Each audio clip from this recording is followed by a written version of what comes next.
আজ আমরা দেখব কিভাবে একটি বাগান বিলাসের গাছ থেকে নতুন করে চারা তৈরি করতে পারি। তো চলুন শুরু করা যাক।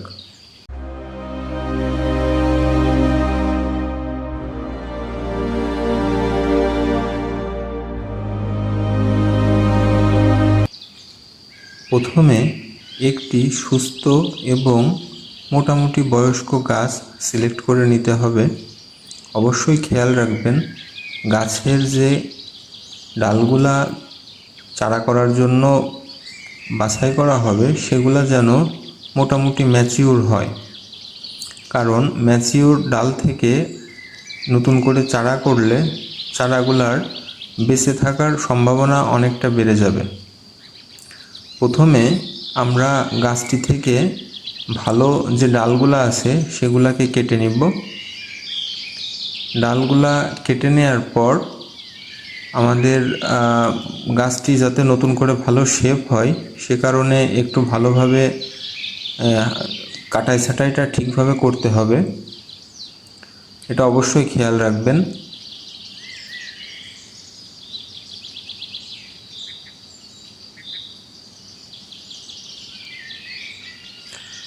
কাটা অংশে এবার আমরা ফাঙ্গাসাইড লাগিয়ে দিব, যাতে করে কোনো প্রকার ছত্রাকের আক্রমণ ডালটিকে নষ্ট করে দিতে না পারে। আপনার কাছে যদি ফাঙ্গাসাইড না থাকে আপনি চাইলে দারুচিনির গুঁড়া অথবা হলুদের গুঁড়াও ব্যবহার করতে পারেন।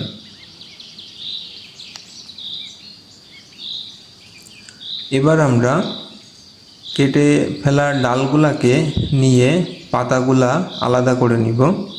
যে কোনো একটি ধারালো ছুরি অথবা কেচির মাধ্যমে এভাবে ডালগুলা থেকে পাতাগুলা আলাদা করে নিতে হবে।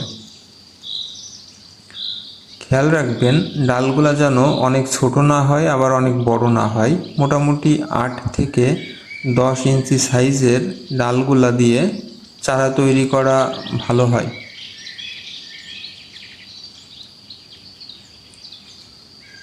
প্রতিটা ডাল থেকে আমরা এভাবে পাতাগুলাকে আলাদা করে নিব এবং এরপর প্রতিটা ডাল মোটামুটি 8 থেকে 10 ইঞ্চি সাইজ করে কেটে নিব। কাটার সময় খেয়াল রাখতে হবে যেন গাছের গোড়ার অংশ নিচের দিকে থাকে এবং উপরের অংশটা উপরের দিকে থাকে। এরপর আমাদের গাছের যে ডালগুলা কেটে নিয়েছি সেগুলাকে একটা ধারালো ছুরি দিয়ে সুন্দরভাবে সমান করে কেটে নিতে হবে। উপরের অংশটা মোটামুটি সমান করে নিতে হবে এবং নিচের অংশটা এভাবে একটু উপরের দিক থেকে কেটে নিতে হবে, এতে করে নতুন শিকড় গজাতে সুবিধা হয়। এবার আমরা কাটা ডালগুলাকে ফাঙ্গাসাইডের জলে ভালোভাবে লাগিয়ে নিব।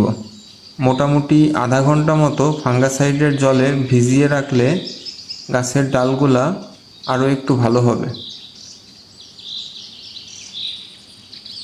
এবার আমাদের গাছের ডালগুলার উপরের অংশে ফাঙ্গাসাইড লাগিয়ে নিতে হবে। ডালগুলা একটু শুকিয়ে নিয়ে ফাঙ্গাসাইডটা ব্যবহার করলে ফাঙ্গাসাইডের প্রলেপটা ভালোভাবে লাগাতে সুবিধা হয়। এভাবে ফাঙ্গাসাইড লাগানোর পর আমরা গাছের গোড়ার দিকে অ্যালোভেরা অথবা রুট হরমোন পাউডার লাগিয়ে নিব।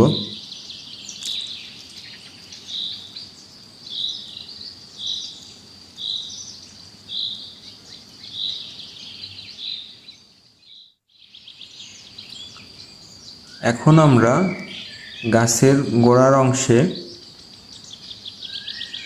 কিছু মাটি এবং অন্য কোনো উপাদান যেমন কোকোপিট অথবা হালকা পরিমাণ ভার্মিকম্পোস্ট দিয়ে এভাবে লাগিয়ে দিব।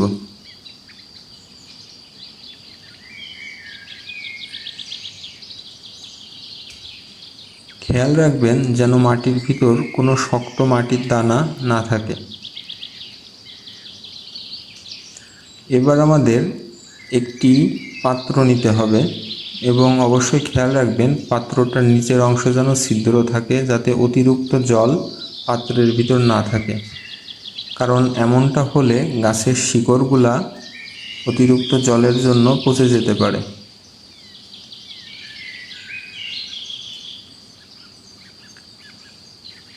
আমরা এখানে মোটা দানার বালু ব্যবহার করছি। এবার এভাবে গাছটিকে বসিয়ে আবার বালু দিয়ে ঢেকে দিব। এভাবে গাছের ডালগুলা বসানো হলে ফাঙ্গাসাইড গোলানো জল আবার গাছের উপরে সুন্দরভাবে এভাবে ছিটিয়ে দিতে হবে এবং চেষ্টা করবেন যেন গাছের ডালগুলাকে একটি শেডের ভিতর রাখা হয়, যেটাকে আমরা আইসিইউ পদ্ধতি বলে জানি।